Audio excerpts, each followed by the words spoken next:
നീ എങ്ങോട്ടേ പാഞ്ഞു പോണേ? അതവിടെ കിടന്നോട്ടെ, അതായത് തൊട്ട്. ആ, നീ എവിടെ പോവാ?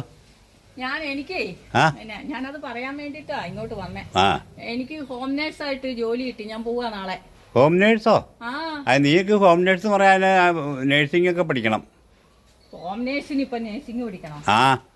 എനിക്ക് വീട്ടിൽ ചെയ്ത് നല്ല ശീലമുണ്ട്. വീട്ടിൽ തന്നെ ചെയ്തേ? വീട്ടിൽ കൊറേ ഓൾഡ് ഏജ് ഹോം, അതല്ല നിന്റെ ഓൾഡ് ഏജ് ഹോമാ എന്റെ വീട്. കൊറേ എണ്ണം ഉണ്ട്. ആ മുല ഒരെണ്ണം കുത്തിയിരുന്ന് ഞാൻ ഇറങ്ങും, ഈ മുല ഒരെണ്ണം കുത്തിയിരുന്ന് ഞാൻ ഇറങ്ങും. അയ്യോ, ഒരാൾക്ക് ചായ എന്ന് പറയുമ്പോ ഒരാൾക്ക് കാപ്പി മാത്രമേ വേണ്ടൂ. ഒരാൾക്ക് അപ്പൊ വേറെന്തെങ്കിലും ആയിരിക്കും വേണ്ട. മടുത്തോ? അല്ല പിന്നെ അത് നോക്കണ്ട, നിനക്ക് ചുമതലപ്പെട്ടല്ലേ, നീ നോക്കണ്ടേ അവരെ എന്നും പറഞ്ഞ മനുഷ്യനെ ഗതി കെട്ടിക്കുകയല്ലേ. ഞാൻ നോക്കി നോക്കി മടുത്തു. എനിക്ക് എന്താ ഗുണവും കൊണ്ട് ഒരു ഗുണവും ഇല്ല.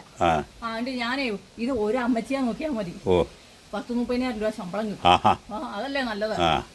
പിന്നെ ഈ കാശിന് വിലയില്ലാത്ത ഇതിനെയൊക്കെ നോക്കിട്ട് എന്നാ കാര്യം? കാശുമല്ലേ നിന്റെ അപ്പനും അമ്മയും, അതുപോലെ നിന്റെ കെട്ടിയവന്റെ അപ്പനും അമ്മയല്ലേ, അവരെ നോക്കണ്ടേ? നോക്കണം, ആവശ്യത്തിന് ഞാൻ നോക്കുന്നുണ്ട്. വേറെ ആരുമല്ലോ, അവരൊക്കെ തന്നെയല്ലേ. നീ ഒരു കാര്യം ചിന്തിക്കണം, പഴുത്ത പ്ലാവല ചാടുമ്പോൾ പച്ചപ്ലാവല ചിരിക്കരുത്, മനസ്സിലായോ? കാരണം നിനക്കും ഓൾഡ് ആകും നീ. എന്ന് ഈ 16 വയസ്സ് ഇങ്ങനെ നടക്കുന്ന ഓർക്കണ്ട നീ കേട്ടോ. അന്നേരം അല്ലേ.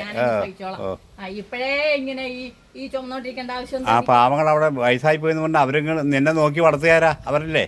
അത് അവരുടെ കടമയല്ലേ. കടമ മക്കളെ വളർത്തണ്ടേ, അവരുടെ കടമയാ. പിന്നെ മക്കൾക്ക് പിന്നെ വേറെ എന്തെങ്കിലും തൊഴിൽ ചെയ്ത് ജീവിക്കണ്ടേ. മക്കള് ചെയ്യാൻ ഓൾഡ് അവള് ഹോമും കൊണ്ട് പോണു, അവള് ഹോം നേഴ്സ്. അപ്പൊ ഈ വീട്ടിലുള്ളവരെ പിന്നെ ആര് നോക്കും? അതിനോ അവരുടെ ആരെങ്കിലും ഒക്കെ നോക്കിക്കോളും. അല്ലെ അങ്ങോട്ടും ഇങ്ങോട്ടും തമ്മി നോക്കട്ടെ.